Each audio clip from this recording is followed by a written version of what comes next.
할렐루야. 이 저녁에도 천국을 향해서 힘차게 달려가시길 바랍니다. 오늘은 우리가 빌립보서 네 번째 시간으로 나는 기뻐하노라 라는 제목으로 같이 말씀을 나누도록 하겠습니다. 나는 기뻐하노라. 우리가 인생을 살면서 인생 사는데 가장 중요한 것 중에 하나가 목적입니다. 내가 어떤 목적을 가지고 인생을 사느냐, 그 목적에 따라서 그 사람의 삶의 방향이 정해지죠. 그래서 어떤 사람은 돈이 목적이면 인생의 방향이 항상 돈 쪽으로 향하게 돼 있어요. 어떤 사람은 운동이 목적이면 운동 쪽으로만 인생의 모든 것들이 점철되기 시작합니다. 그래서 모든 보는 것마다 다 운동이랑 연결을 시켜요. 어떤 사람들은 말씀 그리고 신앙으로 연결시키는 사람들이 있어요. 사도 바울은 우리들의 인생의 목적은 하나님의 영광이어야 한다라고 가르치고 있어요. 그래서 고린도전서 10장 31절에 뭐라 그래요? 먹든지 마시든지 무엇을 하든지 하나님의 영광을 위하여 하라. 소요리 문답 1번의 질문도 그거예요. 사람의 제일 되는 목적이 뭐냐? 하나님을 영화롭게 하고 영원히 하나님을 즐거워하는 것이 사람의 목적이다 그랬어요. 전도서 12장 13절은 이렇게 솔로몬이 이야기합니다. 일의 결국을 다 들었으니 하나님을 경외하고 그 명령을 지킬지어다. 이것이 사람의 본분이니라. 우리가 이 땅을 살아가고 있는 모든 사람들의 본분은, 원래의 본분은 하나님을 경외하고 하나님의 명령을 지키는 게 사람의 본분이에요. 그런데 사람이 범죄함으로 불의로 뭘 가린다 그랬어요? 오늘 오전에 하나님의 진리를 가리는 거예요. 불의로 하나님의 진리를 가리게 되는 거예요. 그러니까 뭐합니까? 하나님의 진노가 그들에게 떨어지게 되는 거예요. 그걸 죄라고 부르죠. 그래서 그들은 불의로 하나님의 진리를 가림으로 경건하지 않고 불의를 행하며 살아가기 때문에 경건하지 아니함, 하나님을 경외함이라고 하는 게 없어요. 하나님을 두려워함이라는 게 없어요. 우리가 잊지 말고 기억해야 할 것은 우리는 하나님을 경외하는 사람들이 되어야 할 줄로 믿습니다. 하나님은 사랑의 하나님인 동시에 심판의 하나님임을 기억하시길 바랍니다. 그렇기 때문에 하나님의 진노를 두려워할 줄 알아야 돼요. 예전에 미국의 대각성 운동이 일어났을 때 조나단 에드워즈 목사님께서 히브리서의 말씀을 가지고 하나님의 진노의 손에 빠져들어가는 것이 두려울진저라는 제목인가, 그런 제목을 가지고 설교했던 적이 있어요. 그 설교 때문에 엄청난 사람들이 각성하고 회개하고 그런 일도 일어났다고 하는데, 설교하는 가운데 목사님께서 지옥에 대한 설교를 하는데 사람들이 환상 중에 지옥을 보는 거예요. 그 지옥의 두려움과 무서움을 보는 거예요. 그리고 나니까 어떻게 되겠어요? 여기저기서 막 두려워가지고 소리 지르고 막 뒤에 나뒹굴고 그런 일들도 일어났을 때요. 그 하나님의 두려운 진노, 그 진노가 얼마나 무서운 것인지 깨닫게 될 때 우리는 예수 그리스도의 구원의 은혜가 얼마나 큰 것인지를 풍성하게 누리게 되는 겁니다. 그래서 우리는 말씀을 통해서 날마다 뭘 발견해요? 우리의 연약함을 발견하는 거예요. 그래야 예수 그리스도가 우리에게 날마다 필요하고요. 그 예수 그리스도가 소중해지고요. 그 말씀이 간절해지는 거예요. 그래서 하나님의 말씀을 선포될 때는 항상 율법과 복음이 함께 선포되어져야 되는 거예요. 한쪽으로만 너무 치우치게 되면 한쪽을 너무 무너뜨리게 되는 경향이 강해요. 사도 바울은 하나님의 말씀을 전하는 일, 그 복음 전하는 일이 그의 인생의 목적이었어요. 그래서 자신의 삶이 어떻게 되든지 그 말씀 전하는 사명만 이룰 수 있다면 그는 뭐 했냐면 항상 감사했던 사람. 그래서 복음 전하는 일에 거의 미쳐 살았던 사람. 그래서 사도 바울은 하나님께서 바울을 처음 부르셨을 때부터 그가 눈 가려져서 다메섹에 가 있을 때 아나니아 보내면서 하나님이 뭐라 그랬어요? 이는 이방인을 위하여 택한 나의 그릇이라. 그가 임금들과 그리고 이방인들에게 가서 내 복음을 전해야 되니까 너는 가서 그를 안수하여 눈을 뜨게 하라 그러셨다고요. 그리고 하나님께서 이렇게 말씀하세요. 우리 사도행전 한 군데 한번 볼 건데요. 사도행전 20장 22절을 한번 보세요. 사도행전 20장 22절. 하나님의 사명을 받은 사도 바울이 뭐라고 고백하는가? 사도행전 20장 22절입니다.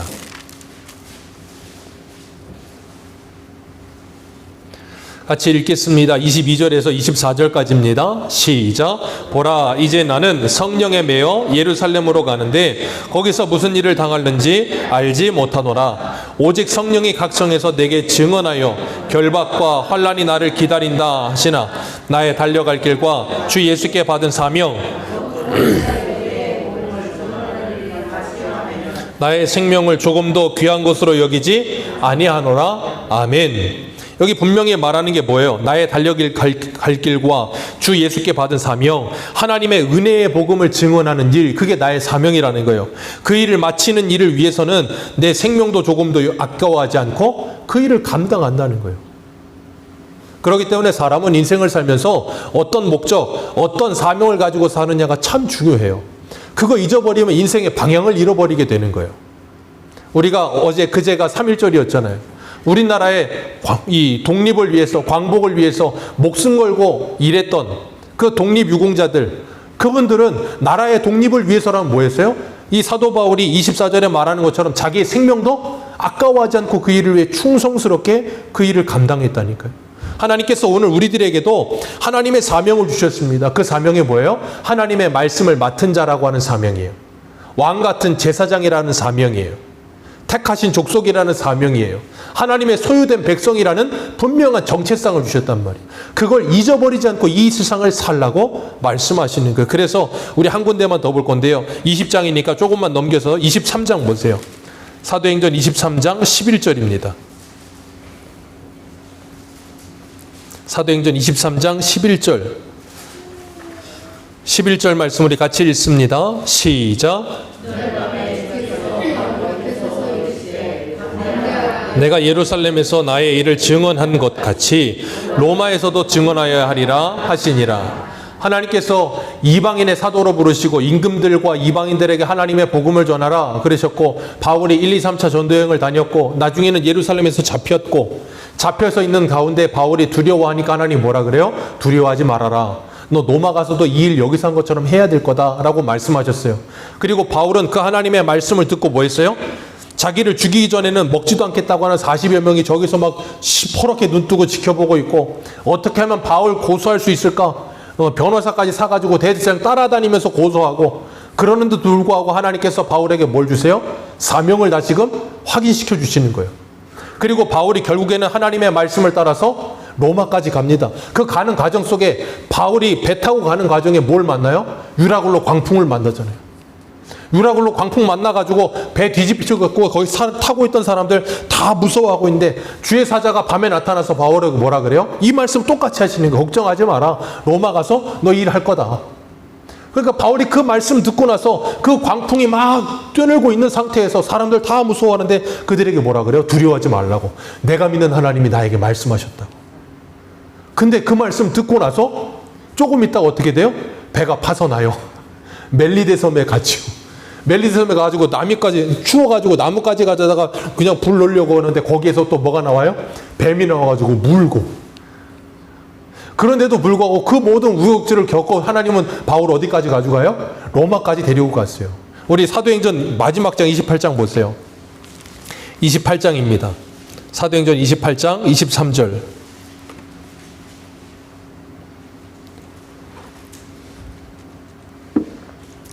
사도행전 28장 23절입니다. 우리 23절부터 읽어 내려갑니다. 시작. 그들이 날짜를 정하고 그가 유숙하는 집에 많이 오니 바울이 아침부터 저녁까지 강론하여 하나님의 나라를 증언하고 모세의 율법과 선지자들의 말을 가지고 예수에 대하여 권하더라. 아멘. 여기까지만 읽습니다.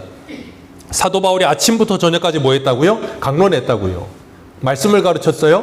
하나님의 나라와 율법과 선지자들의 말을 통해 예수 그리스도에 대해 가르쳤어요. 바울이 지금 어떤 상태냐면 로마에 와서 감금되어 있는 상태. 그런데 우리가 생각하는 감옥과는 조금 다른 가택연금되어 있는 상태. 그러다 보니까 바울에게 누구든지 자유롭게 와서 이야기할 수 있는 상황이 되어 있는 거예요. 나갈 수는 없지만, 자유는 좀 제한되어 있지만 그런 상태에서 하나님의 말씀을 계속해서 전해요. 그랬더니 24절에 그 말을 듣고 믿는 사람도 있는데 믿지 않는 사람도 있더라. 그러면서 바울이 이사야 6장 말씀을 인용하여 말하죠. 귀가 있어도 듣지 못하고 눈이 있어도 보지 못하고, 그렇게 표현하고 나서 28절 같이 읽습니다. 30절 보겠습니다. 30절, 31절 두 절 같이 읽습니다. 시작.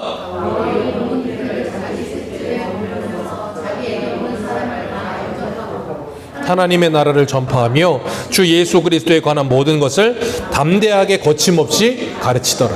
아멘. 담대하게 거침없이 가르치더라로 끝이에요. 사도행전은. 그 다음은 뭐예요? 바울이 어떻게 됐더라? 안 나와요.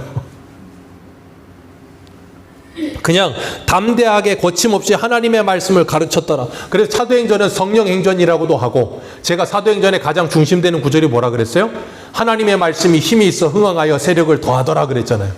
그 하나님의 말씀의 역사가 일어나는 게 사도행전이에요. 그러니까 성령행전은 곧 무슨 역사라고요? 성령의 말씀의 역사예요. 그래서 사도행전의 끝이 뭐예요? 담대하게 하나님의 나라를 전하는 거예요. 말씀을 전하는 거예요.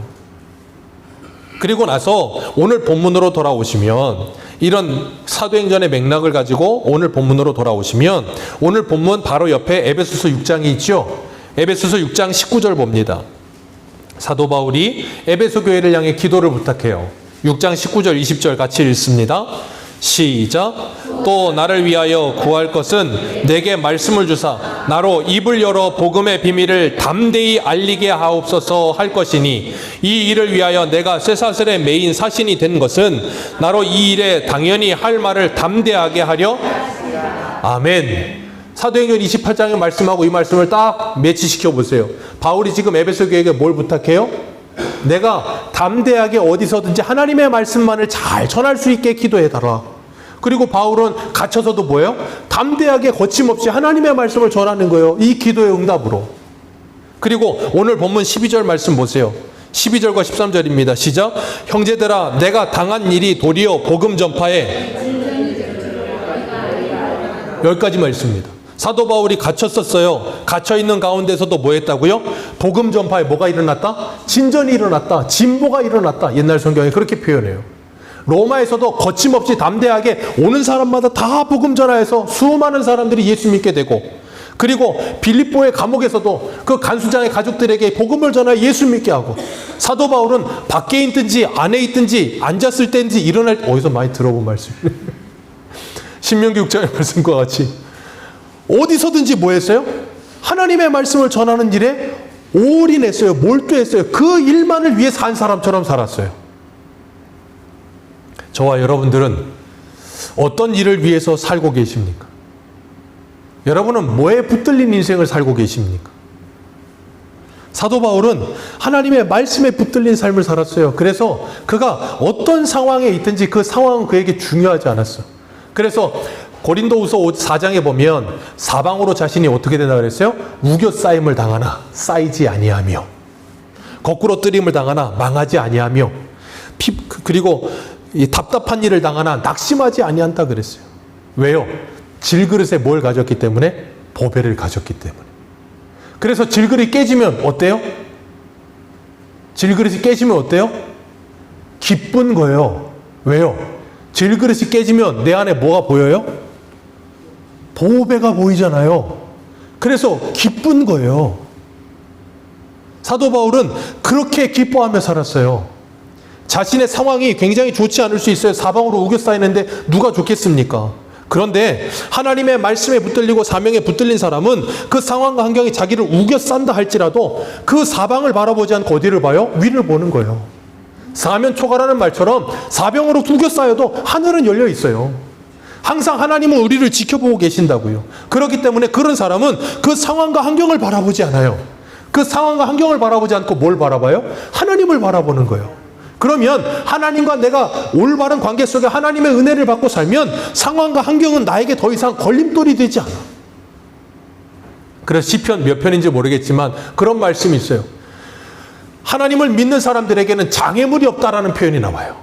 왜요? 그 모든 장애물은 장애물이 되지 않고 예수 그리스도 안에서 우리의 신앙의 성숙을 일으키는 뒷돌이 되는 거예요. 그렇기 때문에 여러분이 인생을 살아오면서 수많은 아픔들, 그리고 고통들, 상처받은 일들, 그 모든 것들은 질그릇에 보배를 담았기 때문에 일어나야 되는 일인 거예요. 왜요? 질그릇을 가졌다고 생각해 보세요. 근데 이게 꽉 막혀 있어. 그러면 그 안에 보배가 있는 게 보이겠어요? 안 보이겠어요? 안 보인단 말이에요. 그런데 거기에 상처가 나기 시작해. 깨지기 시작해. 그럼 뭐가 보여요? 그 보배가 보이기 시작하는 거라고요. 그래서 여러분은 여러분의 인생 속에서 수많은 깨짐과 상처와 아픔들이 인생을 살아오면서 많이 경험된 거예요. 가정에서도 그렇고 주변에서도 그렇고 다른 사람의 말, 시선, 그리고 다른 사람의 상황과 환경, 그 모든 게 나를 찢고 깨트리고 구멍 내고 그러는 거예요. 그러면 거기에서 우리는, 세상 사람들은 그걸 상처라고 말을 하고, 그리고 그 상처 속에서 내가 이런 상황이었으니까 난 이럴 수밖에 없었어 라고 말하면서 자기 인생을 한탄하고 원망하고 불평할 거예요. 근데 성도는 그 모든 걸 통해서 누구를 만나요? 예수 그리스도를 만나요. 그리고 나면 내 모든 상처와 구멍난 모든 이 질그릇에 깨어진 그 모든 것들은 더 이상 상처가 아니고 뭐가 돼요?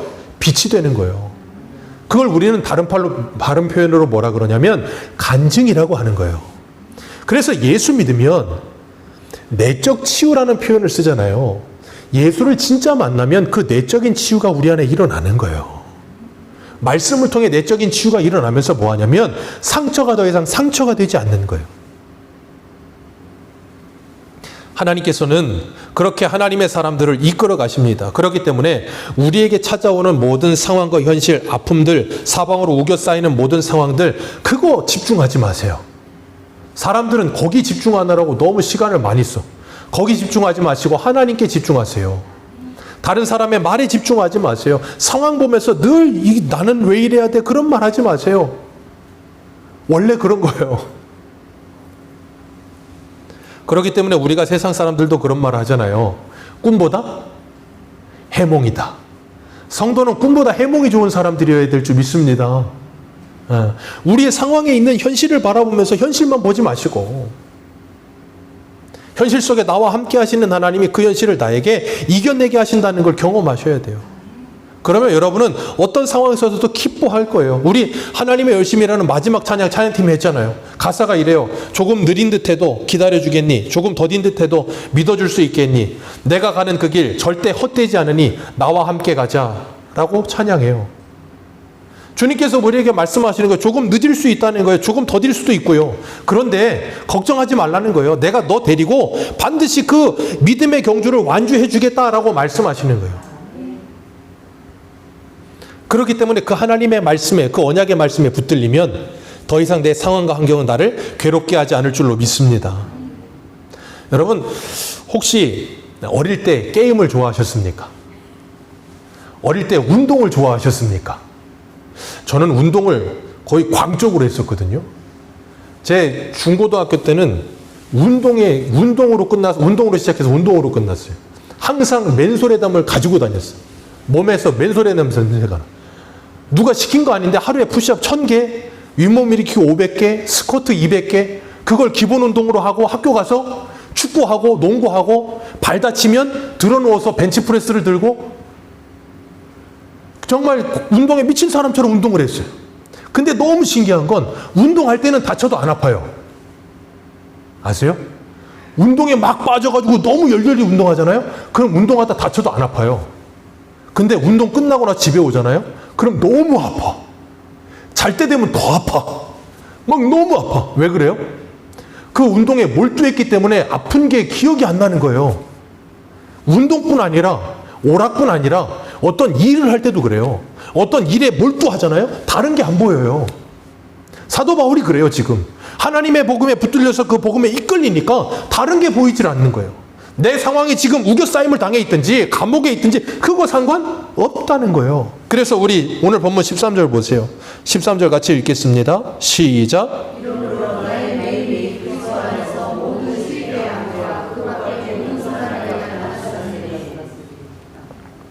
나의 매임이 그리스도 안에서 모든 시위대의 안과 그 밖에 모든 사람에게 나타났다 그랬어요. 그럼 생각해 보세요. 좀 아까 이 사도행전 28장을 읽으면서 많은 사람들이 와서 바울의 강론을 들었다 그랬잖아요. 아침부터 저녁까지. 그러면 그 바울 옆에서 바울의 말을 가장 많이 들은 사람들은 누굴까요? 네, 간수들. 듣고 싶지 않아도 아침 저녁으로 계속 들어야 돼.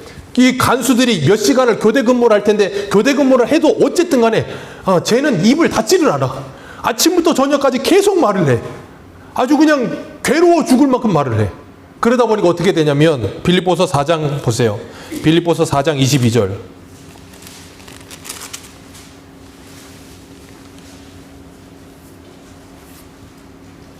빌립보서 4장 22절입니다. 같이 읽겠습니다. 시작. 모든 성도들이 너희에게 문안하되 특히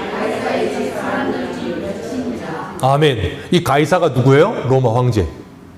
그 로마의 황제의 집안의 사람들까지도 뭐예요? 사도 바울의 말을 들어. 하도 많은 사람들이 왔고 하도 많이 이야기하다 보니까 나중에는 그 수많은 사람들과 옆에 있던 간수들과 그리고 그 주변에 있는 모든 사람들에게까지 그 말씀이 뭐예요? 전해졌다는 거예요. 그렇게 하나님의 말씀이 확산되어 바울은 어디에 있는데? 감옥에 있는데. 사도 바울은 매여 있는데 하나님의 말씀은 매여요? 안 매여요? 안 매여요. 발 없는 말이 어디 간다고요? 천리를 갑니다. 그래서 디모데후서 2장 9절에 이렇게 말합니다. 복음으로 말미암아 내가 죄인과 같이 매인 데까지 고난을 받았으나 하나님의 말씀은 매이지 아니하나니 그러므로 내가 택함을 받은 자들을 위하여 모든 것을 참음은 그들도 그리스도 예수 안에 있는 구원의 영원한 영광과 함께 받게 하려 함이니라. 아멘. 나는 매였으나 하나님의 복음은 매이지 않더라는 거예요. 그래서 나는 한 사람 갇혔는데 그 나로 인하여 많은 이들이 어떻게 돼요? 14절을 보니까 형제들의 다수가 나의 매임으로 말미암아 주의 안에서 신뢰함으로도 겁없이 뭐 했다고요? 하나님의 말씀을 담대히 전했다는 거예요. 사도 바울의 갇힌 걸 보면서 야, 바울 선생님 저렇게 복음을 위해서 일념으로 달렸는데 이젠 갇혀 계시고 나이도 드셨다. 이제 우리가 뭐 하자? 그 뒤를 이어서 열심히 하자 하면서 바울의 갇힘이 오히려 이들에게 뭐가 돼요? 도전이 된 거예요. 그러니까 수많은 사람들이 일어나서 복음 전하는 일을 하는 거예요. 그러니까 하나님의 일은 참 신기해. 우리 생각에는 바울 갇히고 나면 하나님의 일은 어떨 것 같아요? 멈출 것 같고 끝날 것 같아. 근데 바울은 갇혀 있어도 하나님의 일은 더 많이, 더 활발하게 일어납니다. 그러면 사도 바울은 갇혀 있으면 어떻겠어요? 어떤 마음이 들 것 같으세요? 쉬라고 하신 거예요. 너희도 그동안 고생 많았다. 이거 좀 쉬어라.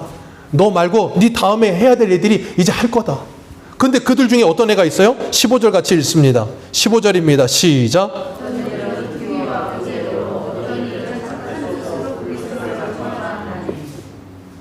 참 재밌어요. 어떤 사람들은 착한 뜻으로 그 복음을 전하는데 어떤 사람들은 무슨 마음으로요? 투기와 분쟁으로 그 복음을 전한대요.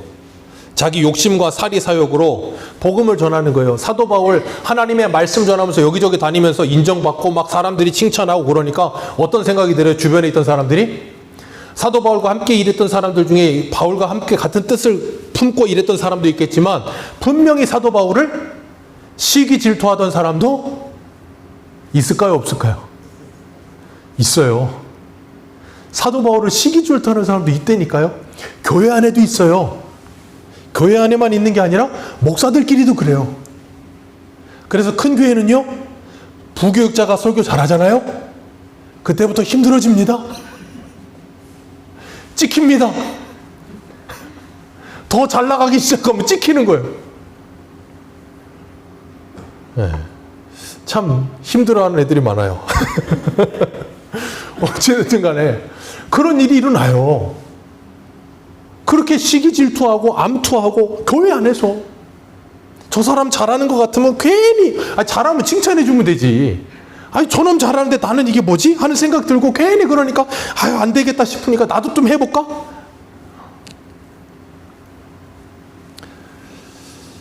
근데 사도 바울은 그렇게 하는 그들을 향해서도 나는 그들이 참으로 하든지 아니면 거칠애로 하든지 그거 상관없다. 전해지는 것은 누구다? 예수 그리스도다. 예수 그리스도만 전해질 수 있다면 나는 그걸로 뭐하다? 기쁘고 기쁘다. 우리가 이런 마음 좀 품어야 되지 않겠습니까? 우리가 이런 마음 품을 수 있으면 얼마나 기쁘겠어요. 근데 이런 마음 품지 않잖아요? 그럼 어떤 생각 든다고요 아까? 괜히 시기가 생긴다니까요. 쟤 잘 되는 것 같아. 나는 하나님을 위해서 앞뒤 안 보고 사명을 위해서는 목숨도 아끼지 않고 열심히 달려왔는데 나 이거 뭡니까 하나님? 세례 요한이 그랬잖아요. 오실 그이가 당신입니까? 아니면 다른 일을 기다릴까요? 자기가 세례해놓고서, 세례 줘놓고서, 하나님의 어린 양이다 그러고 자기가 손가락 갖다 대고 그 제자들에게 말해놓고서도 예수님이 자기 갇혀있으니까 안 풀어주니까, 이건 아닌 것 같은데? 이사야에 분명히 옥에 갇힌 자들 풀어준다는데 나 안 풀어주네? 그런 말을 하는 거예요. 그러니까 사도 바울도 그런 생각이 안 들 수도 없을 수도 모르고 들었을지도 안 들었겠지만 어쨌든 들었을 수도 있다고요. 저 같았으면. 그러다 보면 어때요? 쟤들은 잘 되니까 시기 나고 질투 나고 나는 이게 뭔가 하는 생각이 들고 난 쭈그린가 하는 생각이 든다고요. 그러다 보면 어떤 생각이 들어요? 시기하고 질투하고 그런 일이 생겨. 그게 누구냐면 사울이에요. 이스라엘의 초대왕 생각해 보세요. 왕이 없었어요. 왕정 시대가 시작됐습니다. 첫 번째 왕이에요. 그럼 얼마나 멋있고 영광스럽겠어요. 근데 그 첫 번째 왕은 뭐 했어요? 평생 다윗 잡으러 다니다가 인생 끝냈어요. 왕으로 40년을 사는데, 어제 우리 청년들하고 책 읽기 하면서 또 나왔었지만, 다윗이 골리앗 때려잡고 돌아왔어요. 거기까지 좋았어. 근데 오는데 또 하필이면 여자들이 노래를 불렀네. 근데 뭐라 그래요? 사울은 천천히요 다윗은 만만이라. 그 소리가 사울에게 안 들렸으면 걔는 인생이 그렇게 불행하지 않았을 텐데 그 소리가 또 하필 들렸어. 그러니까 얘가 갑자기 그 마음에서 그래 다윗 참 잘했다. 그게 아니고 얘가 또 옹졸해갖고 그 말 들으니까 어때요? 순간 욱하면서 이제 저놈이 원할 건 이제 내 보좌밖에 없구나. 그때부터 다윗 죽이겠다고 따라다니는 거예요. 얼마나 불쌍합니까? 사람이 시기심에 이렇게 확 휩싸이면 아무것도 안 배워요. 진짜 아무것도 안 보입니다. 그거 죽이려고 달려드는 거. 그러니까 요나단이 아들이 다윗 뭐 잘못했냐 그러니까 요나단한테 창 던지잖아요. 그게 사람의 시기심이라고 하는 거예요. 거기에 한번 휩싸이잖아요. 답도 없습니다. 그런데 다윗은 어때요? 그런 시기심에 휩싸이질 않았어요. 이유는 하나예요. 다윗 안에 누가 계셨기 때문에요? 하나님이 계셨기 때문에요. 다윗 안에 하나님이 계셨기 때문에 시기심에 휩싸이지 않아요. 다윗은 제가 제일 성경을 읽으면서 사무엘하 보면 제일 이해 안 가는 부분 중에 하나가 뭐냐면 압살롬의 반역이에요. 압살롬이 반역합니다. 근데 다윗이 뭐 해요? 아무것도 안 하고 도망가요. 압살롬 자기 아들이 반역을 했는데 자기가 왕이야. 신하들이 있어. 그러면 어떻게든 얘들을 모아가지고 그 쿠데타를 때려잡아야 될 거 아닙니까? 근데 다윗은 아무것도 안 해요. 그리고 그냥 도망갑니다. 그랬더니 사독이 그 여호와의 법궤를 메고 쫓아오니까 다윗이 뭐라 그래요? 야 갖다 놔라. 내가 하나님의 법궤 가지고 다니는 사람 아니야. 갖다 놔. 그리고 뭐라 그러냐면 하나님이 기뻐하시면 나를 이 자리로 다시 돌려보내실 것이고 기뻐하지 않으시면 나를 이 자리로 데려오지 않으실 거다. 그렇게 말을 해요. 그러니까 다윗은 왕이라고 하는 그 자리가 중요한 사람이 아니었어요. 근데 사울은 그 왕이라고 하는 자리가 중요한 사람이었어요. 사울도 처음부터 그런 건 아니에요. 예, 사울이 처음에 왕으로 뽑힐 때 어땠습니까? 이 수레 밑에 숨어 있었어요. 나 왕 못한다고, 나 그런 사람 아니라고. 근데 왕 시켜놓으니까 얘가 그 자리에 딱 앉자마자 어때요? 애가 인생이 바뀌어. 사람이 바뀌어버리는 거예요. 사람들 보면 그 안에 그런 사람들이 있어요. 평소에는 잘하다 갑자기 직분 하나 딱 맡겨지면 사람이 갑자기 목에 기부스를 하고 나타나. 목이 곧은 백성이 되어서 그런 사람들이 있어. 갑자기 돌변하는 사람들이. 근데 다윗은 그렇지 않았어요. 그 이유는 하나예요. 그 왕의 자리라고 하는 것이 중요한 게 아니라 내가 하나님과 함께 하는 게 중요하다는 걸 안 게 다윗이었어요. 그렇기 때문에 다윗은 하나님이 나를 여기다 두시든 아니면 저 광야로 데려가시든 그게 중요하지 않았어요. 그랬기 때문에 하나님께서 다윗을 기뻐하셨던 거예요. 사도 바울도 그래요. 자신은 묶여 있어도 수많은 사람들이 참으로 하든 거칠애로 하든 예수 전하는 그 모습을 보니 그것 자체로 뭐하다고요? 기쁜 거예요. 얼마나 기쁘고 즐겁습니까? 얼마나 감사합니까? 주의 영광을 위해서 달려보겠다고 애를 쓰는 그들의 모습 자체가 기쁜 거예요. 오늘 찬양하는데 너무 좋더라고요. 그죠? 또 분위기도 멋있게 이렇게 딱 조명을 딱 해야 더 멋있더라고. 전에 심사모가 저한테 그랬거든요. 목사님 금요일 때는 찬양할 때 이거 불을 다 끄고 갈 거야. 그래서 제가 그랬어요. 그걸 뭐 하려고 그렇게 해. 무드라는 건 1도 없어서. 근데 오늘 해보니까 너무 좋더라고. 그렇게 해놓고서 찬송하시는데 너무 좋아요. 저는 억지로 하는 걸 굉장히 싫어하고요. 누가 시켜서 하는 걸 굉장히 싫어합니다. 그래서 뭘 하자고 제가 직접적으로 말을 강압적으로 안 합니다. 기다려요. 스스로 할 때까지. 근데 막 하시더라고요. 여기저기서 찬양합시다. 그러시더니 막 30분 전에 와서 찬양하시겠대요. 얼마나 감사합니까?